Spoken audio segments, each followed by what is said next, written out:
Bonsoir, bonsoir, bonjour, c'est RD Congo Bassango Télévision. Comme toujours, avant de commencer notre émission, nous disons merci à Dieu. Nous disons merci à nos chers abonnés et téléspectateurs qui nous suivent partout dans le monde et en RDC. Bandeko nanga, soyez les bienvenus. L'émission Bandeko sur dossier Oyo polémique 5 ans à côté ici sur l'élection. Pour 5 ans, Zolobaki, le col bazar problème, il y a que déployer matériel, c'est-à-dire l'élection Kozalati. Donc, Bazako Banga. Babani Diako Pesa Maloba, Basango Fubaye Bakima, Baza Basango. So Balobi, quand ça a désordre dans Kosakanate, alors le PC polémique, et l'équina débat, Batouakou tourner ces élections Kozalobi et Kozalati. Alors, quand il m'a dit déjà sur la mission, tout ça, qui est élection Kozala. Botika kolana basango baliona bata polémique balia bata kotia désordre tolanda banguti il y a élection kozala tolanda ndenge polémique en koti bon après tout développer. Alors que monsieur Senda est en ligne, rebonsoir monsieur Senda. Bonsoir maman. Alors je rappelle que vous êtes directeur des opérations de la commission électorale nationale indépendante, CENI. En sigle, nous sommes à 7 jours de la tenue des élections du 20 décembre 2023. Il y a encore des doutes qui persistent quant à l'organisation même du scrutin. Beaucoup de gens sont inquiets. Vous avez suivi le reportage qui nous vient de Bunia. Le matériel électoral n'est pas encore acheminé dans des entités situées à l'intérieur des Mambasa. La société civile est inquiète et c'est un peu le cas dans plusieurs provinces comme ça de la RDC. La SENCO aussi est un peu doute un peu de la tenue de ces élections le 20 décembre parce qu'elle estime qu'il y a encore un souci au niveau du déploiement du matériel. Où en est-on aujourd'hui avec le déploiement du matériel pour le 20 décembre 2023, monsieur Senda? Merci beaucoup, madame, pour la question. J'en profite pour saluer mes co-débatteurs, particulièrement Cyril, qui sait bien que nous sommes en pleine activité avec lui. J'en profite pour lui dire bonsoir. En fait, la première chose qu'il faut savoir, c'est que, à ce jour, nous n'avons plus de matériel en dehors du pays. Tout le matériel dont nous avons besoin pour les élections de la semaine prochaine sont à l'intérieur du pays et sont déployés. Et en plus de ça, de manière générale, tous les matériels ont déjà quitté les chefs-lieux de province, les uns vers les chefs-lieux, les antennes ou les chefs-lieux des territoires, d'autres vers les sites de formation avant d'aller vers les sites de vote. Donc, par rapport à ça, nous n'avons pas beaucoup d'inquiétudes. Nous sommes conscients qu'il y a des endroits à accès très difficiles en cette saison de pluie. Il n'est pas impossible que certaines routes soient pratiquement impraticables, si je peux dire. Mais, comme nous avions dit une fois, en dehors des moyens traditionnels que nous utilisons, il n'est pas impossible que nous recevions un appui des pays amis, comme cela a été annoncé par le président de la République, enfin, pas le président de la République, le président de la CENI, que nous pourrions bénéficier d'un apport des pays amis pour qu'ils nous aident à arriver et à être en mesure de recevoir les électeurs à la date du 20 décembre 2023. Donc, en résumé, je dis que nous n'avons plus de matériel en dehors du pays. Tous les matériels dont on a besoin, c'est-à-dire les isoloirs, l'empreinte indélébile, les documents sensibles, documents insensibles, non sensibles, je veux dire, les DEV, les bulletins, tout ça, nous les avons à l'intérieur du pays. Des deux, tous les matériels ont franchi l'étape du chef-lieu de province. Les uns sont au niveau des antennes, les autres sont au-delà des antennes. Voilà un peu en gros ce que je peux dire par rapport à ça. Alors, le reportage de Bunia a été réalisé aujourd'hui, monsieur Senda. Vous dites que le matériel est déjà à l'intérieur du pays. On va prendre le cas de Mambasa, parce que c'est le reportage qui est passé tout à l'heure. Vous avez suivi la société civile qui s'inquiète. Il n'y a pas encore de matériel dans ce territoire, par exemple, et les agents de la CENI se retrouvent encore au chef-lieu du territoire. Bon, c'est fort possible, mais le rapport nous fait ne dit pas les choses comme telles. Nous venons de le suivre de la société civile. Le rapport que nous est fait par le CEP de l'Ituri signale que le matériel est en plein déploiement. Certainement qu'il y a des points difficiles, il faut le dire. Il y a l'insécurité, particulièrement à Djougou, mais de la même manière que nous avions réussi à travailler avec le Codeco, les autres, les AIR, etc., de la même manière, ils sont impliqués dans le déploiement du matériel et aussi dans la possibilité que les élections aient lieu. Donc, par rapport à l'Ituri, cette information, je la reçois de la société civile. J'ai reçu une partie, ça s'est coupé, mais j'ai compris ce qu'il voulait dire. Je n'ai pas suivi jusqu'à la fin. J'ai compris ce qu'il voulait dire. Mais je dis que nous n'avons pas encore reçu le rapport en ce sens de la part de notre CEP. Le CEP, c'est le patron de la province. En Ituri, c'est Matadri. Nous n'avons pas encore reçu un rapport en ce sens-là. Alors, il y a des internautes qui nous suivent, hein, qui sont d'ailleurs très très nombreux. Papi Mazang a dit par exemple, le souci c'est pas seulement le déploiement du matériel, mais également celui de nos cartes blanches, il appelle ça carte blanche. Aucune solution, jusque-là on ne peut pas aller faire des heures et des heures juste pour obtenir la carte. Non, il y a un communiqué qui va sortir, on a apprêté un communiqué, comme le président l'a dit une fois sur un des médias, je ne sais pas si vous l'avez suivi. Il y a un communiqué qui va sortir invitant tous les électeurs qui disposent de cartes, les unes défectueuses ou d'autres n'ont pas de cartes, de se présenter le jour du vote au centre d'inscription, au centre de vote, si des votes, ça dépend, pour être servis. Donc, tous ceux dont les cartes sont illisibles ou défectueuses, tous ceux qui n'ont pas de cartes, ils vont se diriger le jour du vote au bureau des votes, et là, le personnel de la CENI va s'occuper d'eux. Alors, il n'y a pas d'inquiétude à ce propos. L'information n'a peut-être pas circulé. Il faut, je crois qu'il faut marteler dessus pour que le 20, les gens qui vont peut-être douter d'aller parce qu'ils ont des cartes où les écrits ne s'affichent plus, qui vont peut-être hésiter d'aller dans les bureaux de vote pour élire leur futur président et candidat national et leur futur candidat, je voulais dire leur futur député national et provincial. Alors là, sauf imprévu, le communiqué sort cette nuit. Nous l'avons travaillé il y a 1 ou 2 heures. Ah d'accord, je pensais que le communiqué était déjà sorti. Alors Monsieur Joseph Senda, l'inquiétude de la SENCO est-elle fondée? Nous sommes à 7 jours. Je ne sais pas, qu'est-ce que la SENCO dit? Oui, la SENCO s'inquiète aussi de l'organisation même de ces élections, parce que un peu la même inquiétude que la société civile. C'est dans beaucoup de coins comme ça que le matériel n'est pas encore arrivé. Vous dites qu'il y a des pays amis qui vont aider à déployer le matériel dans les coins qui sont presque inaccessibles.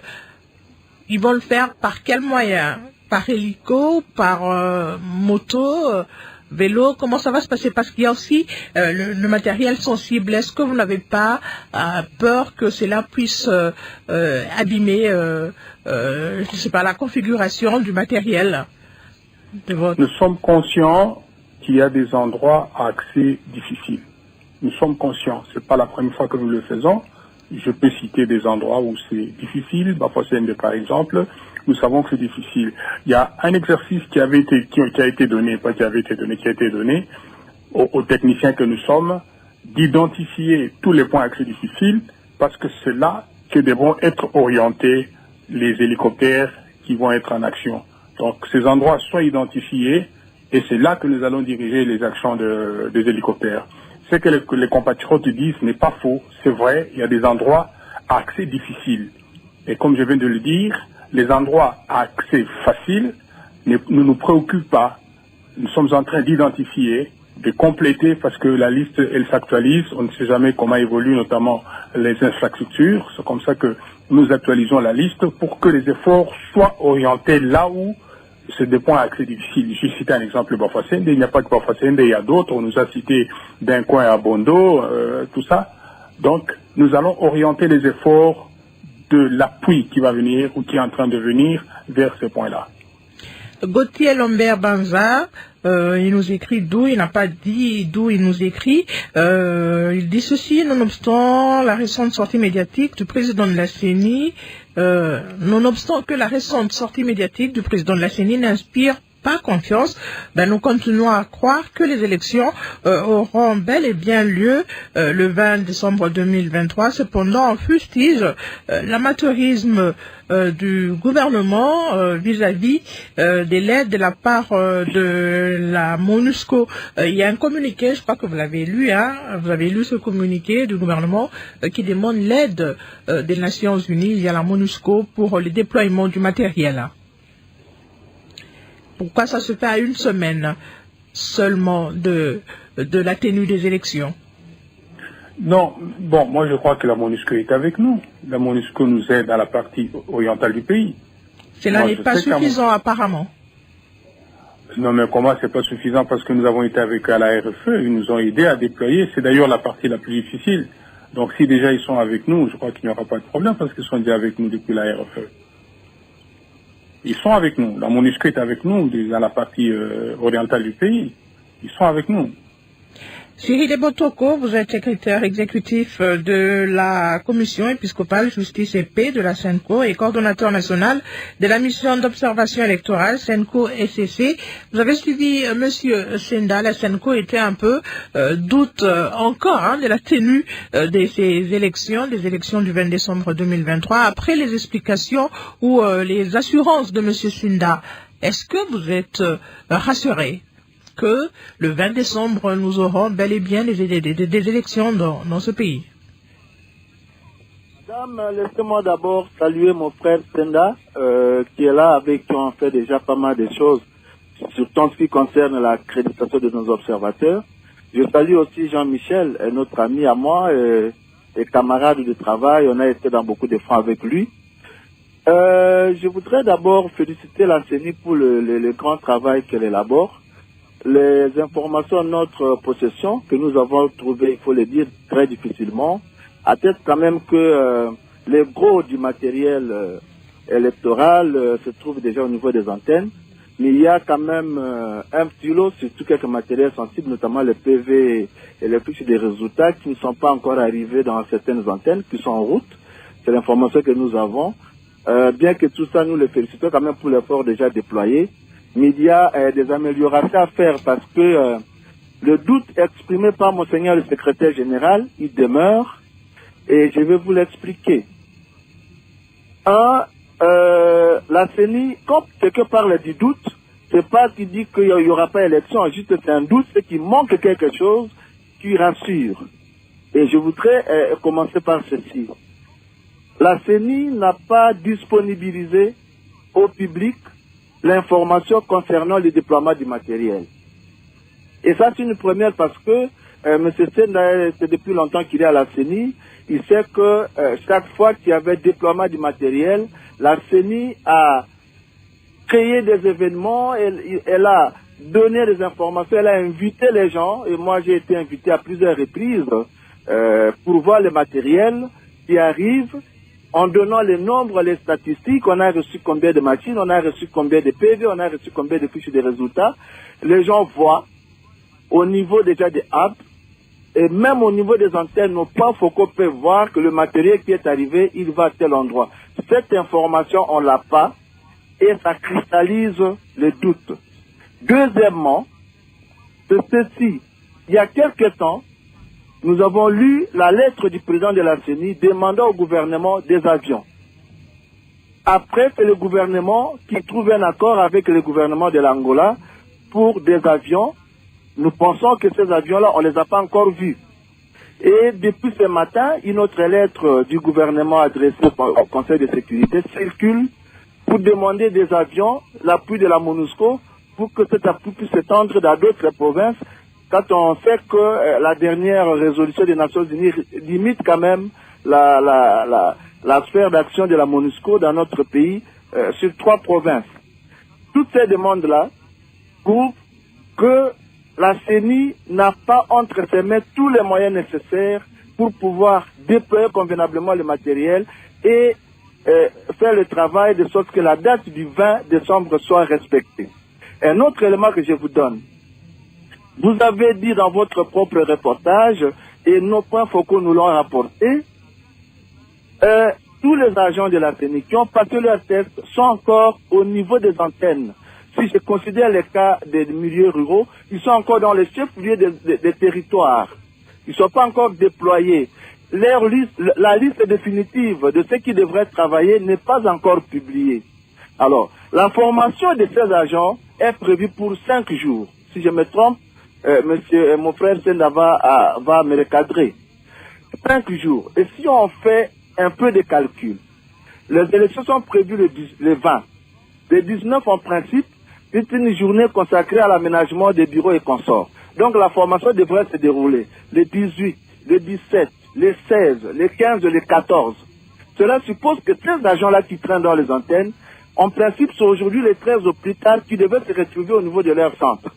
Et je vous dis qu'il y a des centres qui sont situés à 100, 150, 250 même plus kilomètres par rapport aux antennes. Avec l'état de nos routes, il n'y a pas de moyens de transport rapide. Il y en a qui vont aller à pied, d'autres à vélo, d'autres par pirogue. Ça pose déjà un problème et c'est tous ces éléments qui cristallisent ce doute que nous avons exprimé à travers le secrétaire général, que c'est difficile parce que la CENI n'a pas tous les moyens entre ses mains.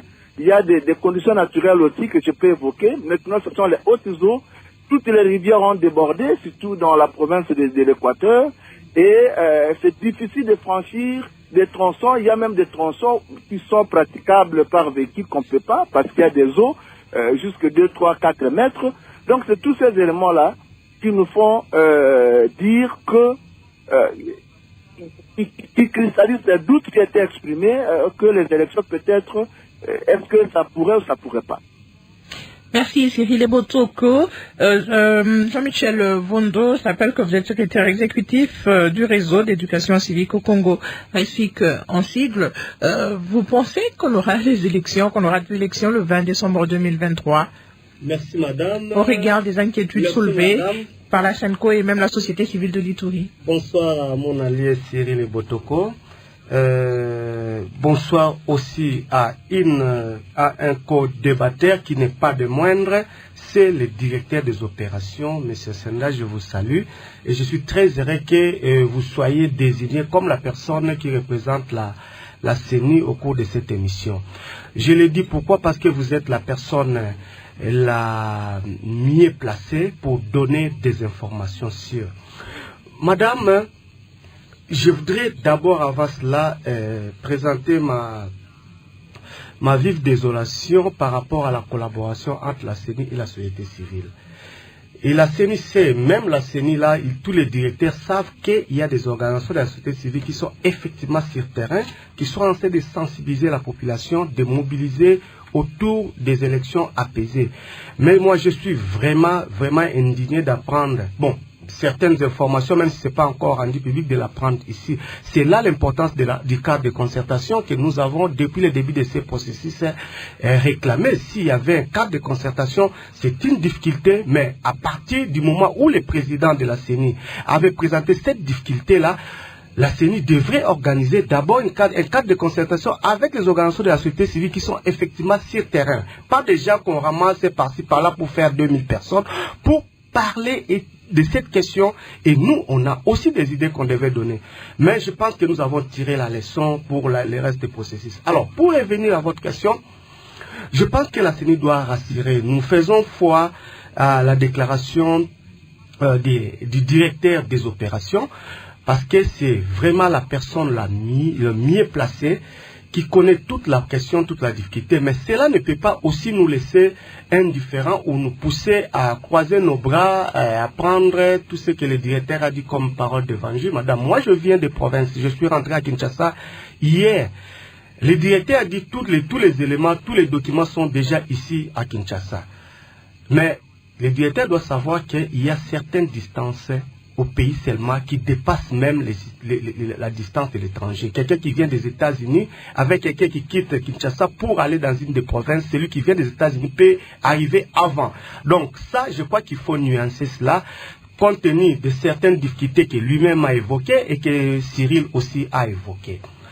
Mais je pense que ce qui est très important, c'est de rassurer. Rassurer, pourquoi? Parce que tout ce que nous voyons des correspondances, ça cristallise encore le doute dans les chefs de la population.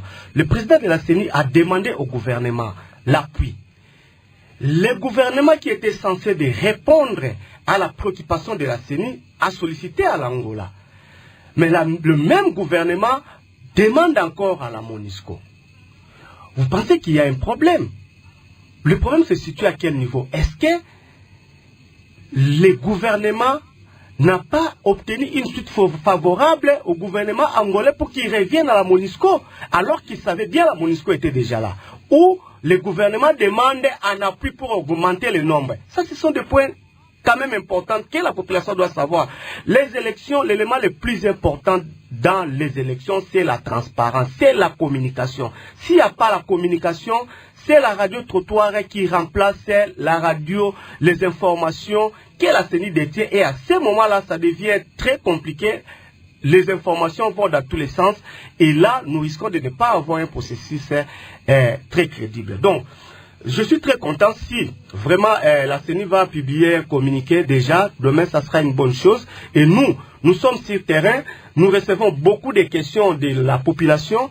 Je pense qu'avec de mesures, des alternatives que le directeur Senda vient de souffler en pleine émission, ça va aider à descripter un peu la situation. Mais alors, il faudrait qu'il y ait des mesures. Vous avez vu le matériel de la CENI dans les antennes? Je ne peux pas confirmer qu'on a vu à 100% parce qu'il y a des choses qui ne sont pas encore déployées. Nous avons des moniteurs aussi, nous sommes en train de faire ces monitorings-là. Mais je pense qu'il faut mettre des mesures d'encadrement pour les gens qui n'ont pas de cartes ou dont les cartes sont détériorées, de prendre ça le jour du vote. Madame, imaginez que 200 personnes au même moment retrouvent cette difficulté-là devant les bureaux de vote et 200 mécontentements au même moment. Cela suffit déjà pour que la situation déborde. Et là, je voudrais faire la transition pour parler aussi d'une autre question importante, c'est la question de la sécurisation des élections, madame. Vous avez suivi tous les incidents, les violences, les appels au tribalisme, les violences qui gouvernent donc cette campagne électorale. C'est très très compliqué. Et ça, je dis que ce n'est pas seulement l'affaire de la CENI, mais jusqu'aujourd'hui, je vous parle, nous sommes dans le processus électoral en train de l'accompagner. Il n'y a pas encore un fonds débloqué pour la sécurisation des élections. Ou si ces frais-là sont débloqués, peut-être après cette émission, mais la structure habilitée n'a pas encore le fonds pour faire son plan de sécurisation, de déployer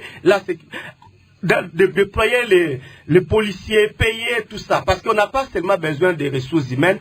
Les ressources humaines sans ressources financières, ça vaut absolument rien. Ils ont besoin d'acheter des carburants, la communication, tout ça. La formation, n'en parlons même pas. On a été ici devant vous, nous avons crié 3 mois avant que les policiers qui vont assurer la sécurité des élections ne sont pas encore formés. Le gouvernement avait dit qu'il allait recruter 13 000 policiers. Mais jusqu'aujourd'hui, je vous dis, jusqu'aujourd'hui, ça n'est pas encore fait. Pire encore, l'argent. Alors, nous voulons donc interpeller par votre radio ici, le gouvernement de sortir l'argent. Si l'argent est déjà sorti, c'est bien, mais il faudrait qu'à 6 jours seulement des élections, que cet argent-là soit déjà disponibilisé dans le compte de la structure. Je cite, j'ai un groupe technique sur la sécurisation des élections qui commence déjà à préparer, même avec difficulté, le peu de jours qui nous restent. Parce qu'organiser les élections sans la sécurisation, dont personne n'en parle, dont on ne fait pas allusion, dont on veut en faire une question taboue, c'est très compliqué encore. Donc il faut déjà mettre cet argent, donner cet argent-là pour que nous puissions être rassurés qu'effectivement les élections vont se dérouler dans un climat très apaisé. Merci, on va vous redonner la parole, Jean-Michel Rondo. Les internautes sont très très nombreux à envoyer leurs réactions. Jacques Wambe, voilà, il dit ceci, qu'il pleuve, qu'il neige, il y aura élection. Carliton Seka depuis l'Angola.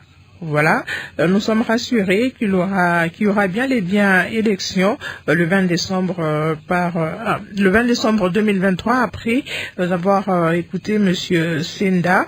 Merci à la clé qui nous suit depuis Chikiapa, Roger Ning qui est point focal. Voilà, il vous salue, hein, Jean-Michel. Vous dites que vous êtes son secrétaire exécutif. Lui, il est le point focal dans le Grand Katanga. Merci beaucoup à vous tous qui nous écrivez de partout.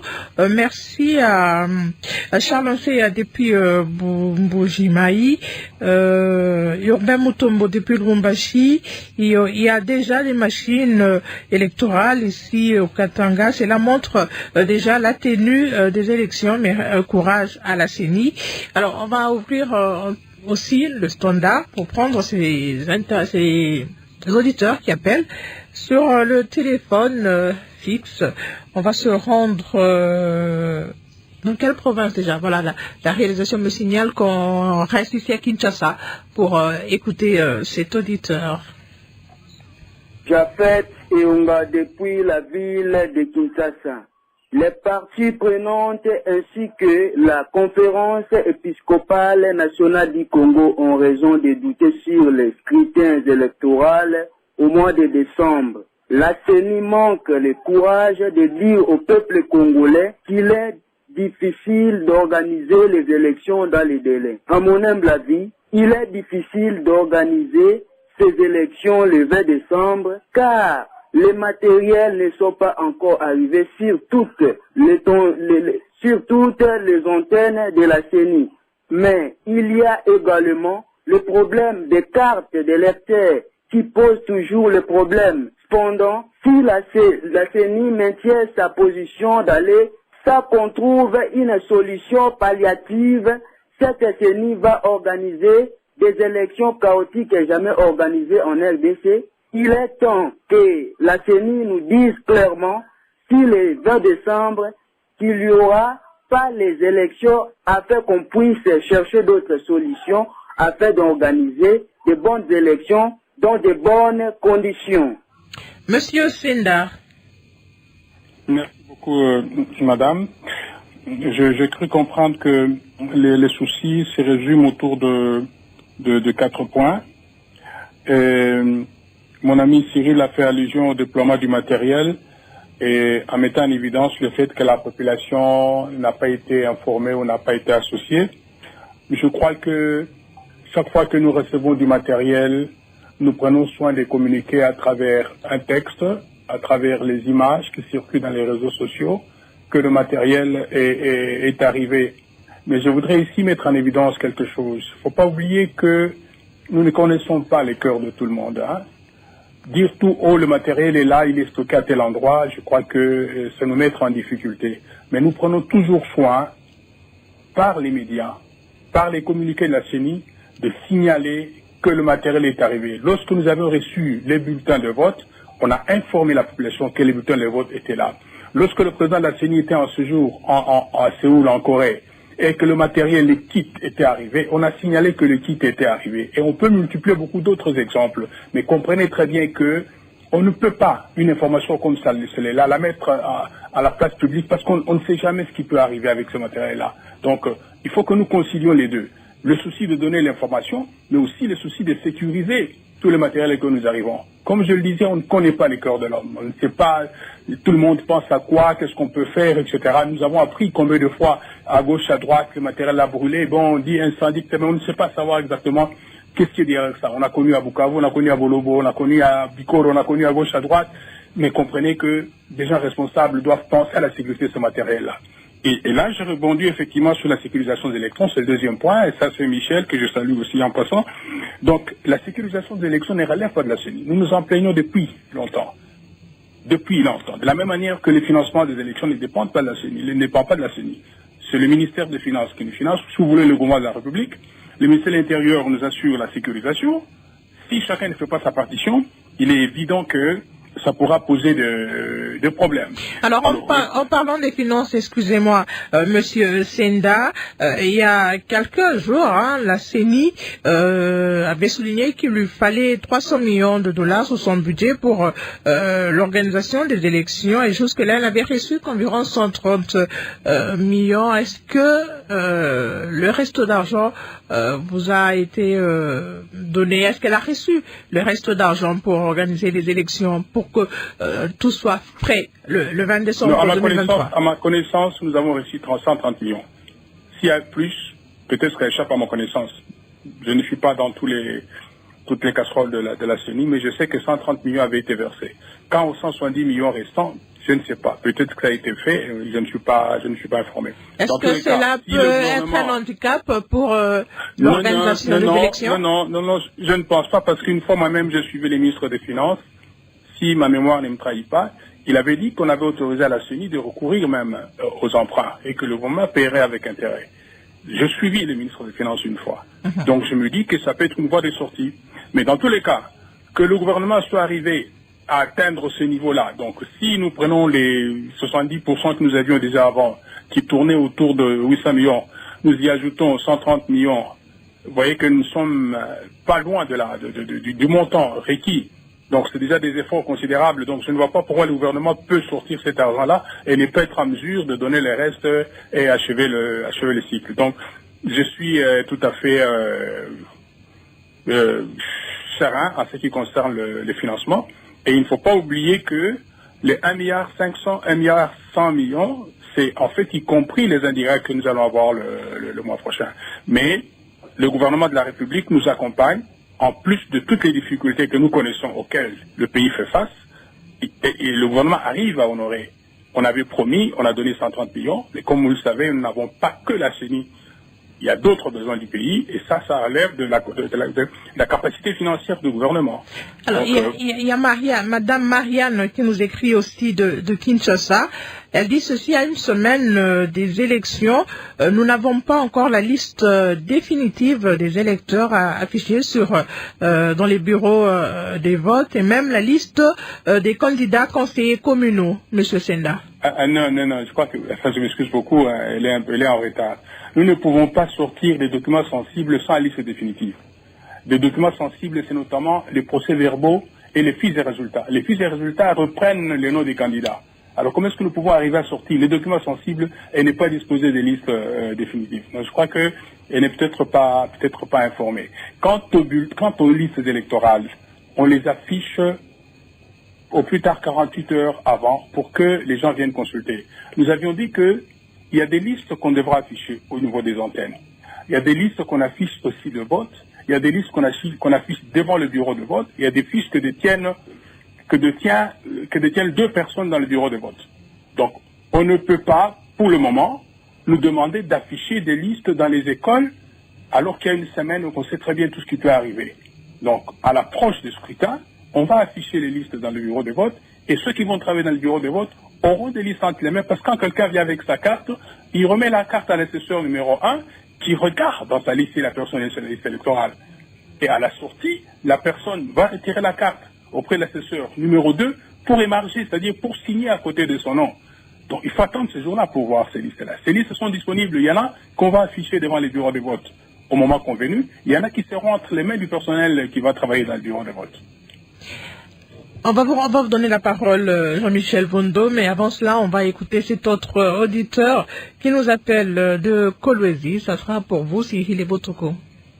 C'est Patrick Mbouli Kassama depuis Kolwezi dans la province du Lualaba. Il est vrai que le doute plane autour de la tenue des élections dans les délais constitutionnels. Mais l'organe attitré qui est la CENI rassure les uns et les autres de la tenue de ces scrutins dans les délais. Alors, il n'y a pas de raison qu'il y ait des doutes, car elle sera seule responsable de toutes les conséquences qui en découleront si les élections ne se tiennent pas dans les délais. Je pense que nous devons faire confiance à la CENI qui rassure toutes les parties prenantes. Les restes, ce sont des spéculations, car si les contraintes pouvaient empêcher la tenue des élections dans les délais constitutionnels, la CENI aurait déjà alerté comme les autres fois. Cyril Ebotoko. Avant de rencontrer la préoccupation de ses compatriotes, laissez-moi revenir pendant une minute sur certains éléments avancés par mon frère Joseph, qui dit qu'il ne pouvait pas donner toute l'information sur le déploiement pour des raisons de sécurité. Et c'est là que les propos de Michel concernant la sécurisation du processus électoral trouvent leur sens. Le déploiement du matériel est accompagné du plan de sécurisation du processus électoral. Le matériel doit être sécurisé. On ne peut pas sacrifier l'information. Cette information qui fonde la transparence, et la transparence qui plombe la confiance au processus électoral, On ne peut pas sacrifier cela, d'autant plus qu'il est prévu un plan de sécurisation du processus électoral qui doit sécuriser, entre autres, le matériel électoral en déploiement. Et donc là, je pense qu'il faudra qu'on renforce le plan parce que, faute de cette information, le déploiement du matériel semble s'être déroulé dans une opacité qui ne nous permet pas aujourd'hui de dire combien la CENI a reçu comme nombre de devs et autres matériels. Et un peu pour rencontrer ce que le compatriote a dit, nous on ne peut pas se fier à la seule information, déclaration de la CENI. Nous sommes là aussi pour voir que c'est vrai et confirmer, renforcer l'information que la CENI a donnée pour que le public fasse de plus en plus confiance au processus électoral. Je rebondis aussi sur la question des listes définitives. La loi dit que 30 jours avant le début de la campagne électorale, la CENI doit publier, je dis bien publier la liste électorale définitive. Et le mot de publication par la CENI, c'est par une décision. Et quand on dit publier, c'est que cette décision doit être vulgarisée. Jusqu'aujourd'hui, nous ne sommes pas en possession de cette décision qui a publié les listes électorales définitives. Ce n'est qu'après cette publication, que 15 jours avant le jour du scrutin, on peut en ce moment-là afficher ces listes au niveau des antennes et des CEP. C'est un élément important.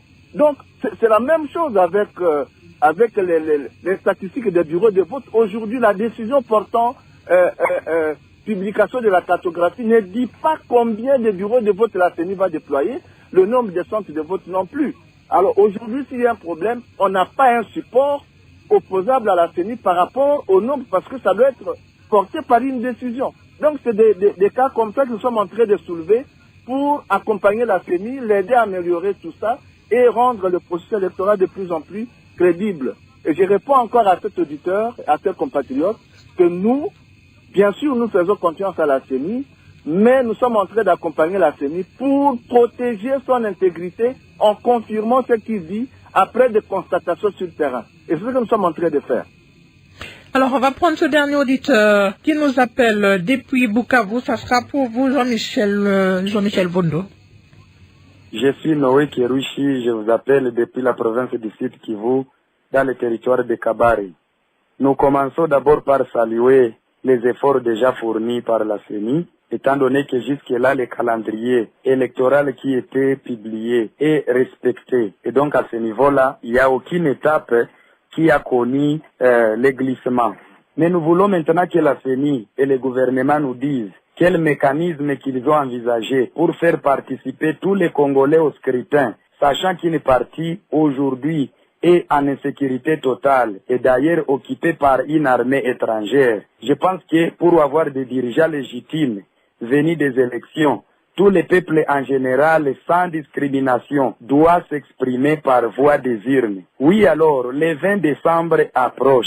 Certains territoires en insécurité, d'ailleurs en guerre, et occupés, envahis par l'armée étrangère. Alors, est-ce que ces zones en insécurité ne seront pas concernées par les élections qui pointent déjà à la porte? Si oui, quel mécanisme que vous envisagez pour que tous ces peuples puissent se doter des dirigeants quand même qui sont légitimes? Alors, je crois que cette question est adressée à M. Senda, mais vous allez quand même réagir aux inquiétudes de monsieur qui nous a appelé de Bukavu, M. Noé. Oui, effectivement, je pense que cette question-là, je me demande si ça vaut encore la peine d'être débattue, parce qu'il est déjà clair, il a été déjà clair que les territoires occupés par l'ennemi, c'est pratiquement impossible qu'on organise des élections. Et là, c'est la responsabilité de la CENI. Mais l'auditeur a aussi raison lorsqu'il dit l'insécurité. Et moi, je voudrais ajouter, l'insécurité, ce n'est pas seulement dans des zones où les rebelles sont en train de régner, mais aussi à Kinshasa ici et dans d'autres villes, le phénomène du banditisme urbain. Il y a certains candidats verrez qui ont presque formé des milices, madame. Je dois vous dire qu'il y a des candidats qui ne peuvent pas aller battre les campagnes, organiser les campagnes dans un quartier bien ordonné, parce que le challenger est là, il a déjà sa milice qui font tout ce qu'ils font. Tout ça là, il faudrait maintenant, c'est là je voudrais revenir encore, que la sécurité des élections soit aussi mise en vedette comme nous sommes en train de parler d'autres questions. Pour l'information, je voudrais rappeler que le président de la CENI est le vice-président du comité de pilotage de la sécurisation des élections et c'est le ministre de l'Intérieur qui en est le président. Le 2, je sais que l'argent, ce n'est pas la CENI, je sais que l'argent vient du gouvernement, mais le vice-président, le président de la CENI, à sa qualité de vice-président, et le ministre de l'Intérieur ont tout intérêt de mettre l'air impérium, de plaider pour qu'on puisse doter ces groupes techniques-là de moyens disponibles. Si je parle de moyens, parce que les moyens humains, il y en a, même si la formation a fait défaut, ils ne sont pas formés comme on devait les former, mais les moyens financiers qu'on puisse les sortir. La crainte, c'est quoi, madame? La crainte, c'est que nous allons déjà vers la fin du gouvernement. D'ici le 20, déjà après le 20, les gouvernements, ils savent que tout le monde sait qu'ils vont partir. Et d'ailleurs, presque tous les ministres sont des candidats. Alors, la crainte, c'est que l'argent sort, ou soit juste, ou soit après, que cet argent-là puisse prendre une destination inconnue. Il est bon grattant. On peut faire quelque chose, même à 5 jours qui nous restent, que les deux personnalités, le président de la CENI et le président, le ministre de l'Intérieur, puissent peser de tous leurs poids pour que le gouvernement sorte l'argent pour la sécurisation des élections. Nous, au RESIC, nous sommes en train de marteler, madame, s'il n'y a pas la sécurité, même ici à Kinshasa, où les Kuluna aujourd'hui font la loi, nous risquons de ne pas avoir des élections apaisées. S'il n'y a pas la sécurisation des élections, le moyen pour la sécurisation des élections, avec tous les appels à la violence, tous les appels à la haine tribale, toutes les non-acceptations des candidats, nous risquerons de voir des élections qui ne sont pas apaisées. Nous, notre souci le plus ardent, c'est que ces jours-là, les élections se passent quand même dans un climat apaisé. Pour y arriver, il faut donner déjà le moyen au groupe technique qui est spécialisé dans cette question. Merci Jean-Michel Vondo, Blaise Biti qui nous écrit depuis la France. Moi personnellement, je doute en regardant la superficie de la RDC. C'est impossible d'organiser les élections dans le délai. Nous sommes intellectuels, nous devons faire des analyses correctes. Il n'y aura pas élection au Congo le 20 décembre 2023. Jonathan Modumo, bonsoir Radio Capi. Je viens de voir comment le matériel de la CENI est en train d'être déployé dans nos territoires sur les motos. Je trouve ça très drôle pour un pays comme le nôtre. David Doué dit depuis Kinshasa, il y a un fort doute d'avoir les élections le 20 décembre 2023. Par quelle magie la CENI va-t-elle déployer le matériel électoral donc sur toute l'étendue du territoire en moins de 7 jours? Il faut dire clairement au peuple congolais que la date de la tenue des élections ne sera pas respectée. Voilà, ce sont les avis des internautes qui nous suivent. Nous sommes à la fin de notre émission. Joseph Senda, il y a eu une préoccupation ici de Cyril et Botoko sur le nombre de bureaux de vote. Jusqu'à ce jour, on ne connaît pas les nombres. Non, je ne pense pas que cela puisse venir de Cyril. La simple raison que la CENI a déjà rendu publique la cartographie. Il est possible de voir le nombre de bureaux de vote. Ça, c'est un de deux. Lorsque le président de la CENI avait réuni les 26 candidats à Hilton Hotel, dans son discours, il avait donné le nombre de bureaux de vote. Il y en a combien? Vous pouvez toujours répéter. 75 478 bureaux de vote. Dans les 75 478, il y a 22 bureaux de la diaspora. Au Congo, ça fera 75 456. Ça c'est connu, quoi. Je ne pense pas que mon frère, mon ami Cyril peut dire que ce nombre n'est pas connu. Non, c'est pas vrai, en fait, j'ai ri un peu. C'est pas vrai. Et donc, vous rassurez que le 20 décembre 2023, les Congolais doivent se réveiller et aller voter. Nous avons suivi tous le président de la CENI, il n'a pas dit le contraire. Il a appelé les Congolais à se préparer pour aller voter le 20. Et même le communiqué que nous allons sortir, nous demandons aux compatriotes qui auraient des problèmes de carte de ne pas hésiter à venir au bureau de vote. Le communiqué va sortir, nous disons tous ceux dont les cartes sont défectueuses, tous ceux qui ont perdu leur carte, le jour du vote, qu'ils se rendent au bureau de vote. Il y a un personnel CENI qui sera là pour les recevoir et les aider à voter. Donc il n'y a pas un avis contraire, il n'y a pas un communiqué contraire. Le calendrier de la CENI reste tel qu'il a été publié depuis le 26 novembre 2022. il y a élection le 20 décembre 2023. Merci Joseph Senda. Cyril Ebotoko. Merci beaucoup. Moi, je n'ai pas dit que le nombre n'est pas connu. Ce que j'ai dit, c'est que ce nombre qui est avancé par la CENI dans les discours, dans l'état de concertation et consorts, n'est pas porté par une décision. Et de fait, en cas de contentieux, on ne va pas avoir un soubassement qu'on peut opposer à la CENI par rapport au nombre de bureaux de vote. Tout est volatile. Donc ça doit être porté par une décision. C'était ça ma préoccupation. Des deux, bon, tout en considérant tout ce qu'on a dit pendant cette émission, je pense que les auditeurs sont matures, nous ont compris.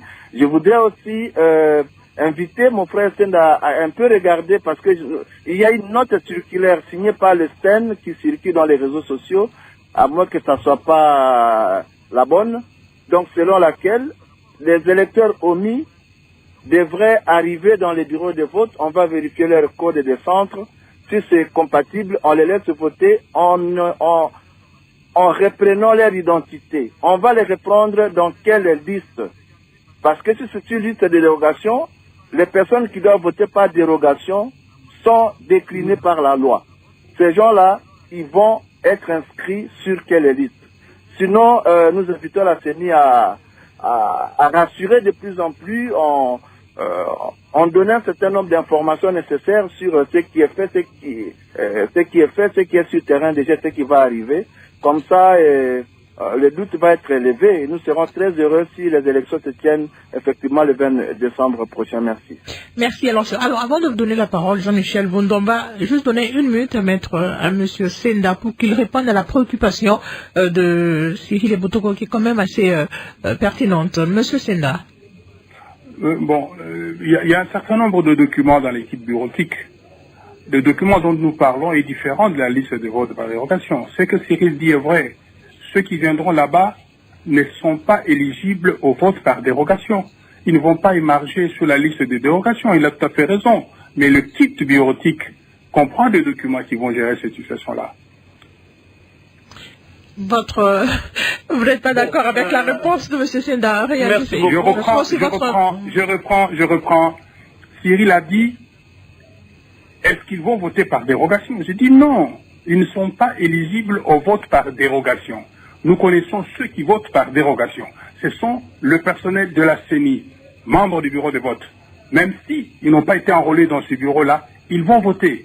Les témoins avec leur carte d'électeur, les observateurs nationaux, les missionnaires de la CENI, le personnel de la CENI en mission, les fonctionnaires en mission, les familles des policiers et des militaires, ce sont ceux-là qui votent par dérogation. Donc quand Cyril dit ça, il a raison. Mais il lui dit que les documents dans le kit bureautique, il ne connaît pas tous les documents qui sont dans le kit bureautique. Et sa question est pertinente. Nous y avons pensé. Je ne le condamne pas. Je dis simplement que... Merci, Monsieur Senda. Jean-Michel. Je ne condamne pas Cyril, j'apporte cet élément d'information. Oui, directeur, nous avons, moi-même là, je trouve ça trop savant. Et comme Cyril a dit, et sincèrement, je dois dire que jusque-là, ça nous paraît encore très savant ce que vous avez dit. Est-ce que kit bureautique, en fait, on ne comprend pas très bien. Je crois que nous allons revenir vers vous pour que vous nous expliquiez et nous allons, lors de nos déploiements de nos missions d'observation, avoir quand même un regard très vigilant et très sérieux par rapport à cela pour la crédibilité du processus, parce qu'on ne sait pas encore le nombre de personnes qui vont se présenter, parce que cette question-là, c'est une question qui concerne toute la République et les grands nombre des électeurs ont toujours cette question-là des cartes d'électeurs. Mais lorsqu'on dit dans l'équipe bureautique, bon, nous savons que ce n'est pas dans la loi et là, c'est des mesures que vous avez prises, on va voir. Alors, moi, je voudrais vraiment atterrir pour dire que à tous les auditeurs et à toute la communauté, nous organisons pas les élections, c'est la CENI qui organise. Et si la CENI rassure, même si nous estimons qu'il y a quand même des points qui restent pendants, qui posent beaucoup plus de questions, et si la CENI continue toujours à confirmer qu'il y aura des élections, nous ne pouvons que nous prosterner devant cette volonté de la CENI que nous encourageons beaucoup plus davantage. Mais je voudrais rappeler à la CENI, nous savons que la question de la sécurisation, ce n'est pas la question de la CENI, c'est la question du gouvernement. Mais le vice-président du comité de pilotage, c'est le président de la CENI, qui s'investisse quand même comme vice-président pour que ces élections soient sécurisées. Vous êtes en train de voir vous-même. Alors, bande kotolandi biso nyonso. Basango batu batiaka désordre. Omoni sikonde batu akomo lobondile élection kozala te. Et c'est batu bazandengeni. Non, ba congolais botelema contre basango. Basango balimba batu batiaka désordre. Élection kozala. Débat oyo yepo se basango bayena makambo oyo. Baza batu balingi mboko yo te. Balingi batia comme ça batu mokolongo le 20 batu bakoba kokende te ke ba matériel le comité balobi je ke bako déployer kadi maye ko confirmer yango pona ko éviter makelele na bango ke élection kozala. Donc basango mutu batie dezo yango epanza na réseaux sociaux congolais telema réseaux sociaux oyo ezana makamu nango yango tokeba makambo so le kana réseaux sociaux les moso otalo le bateau balingi mboko yo ou bien balingi mboko yo te ezo sala pasi pe mawa. Alors soki nazo tala omona que vraiment eza mawa comment basango masolo musu bamoni nango te ya koya kake o voilà le ko ba déployer matériel na ba bureau nyonso te c'est que élection kozala te. Oh tala basango botika batu nye élection kozala bana mboka bolanda batu te baza bato batiaka désordre baza bato bakreaka ba désordre et puis soto landi bango eza mawa mingi boye bete élection eza. Alors biso nyonso mercredi tokende na élection le 20 ekoyinda na Kinshasa nani akozala président de la République basango baye kotia biso mobulu obosala basango boyebete élection ekozala. Alors bandeko nanga c'est à ce point et comment clôturer émission bo continuer ko s'abonner massivement. Au revoir, à la prochaine.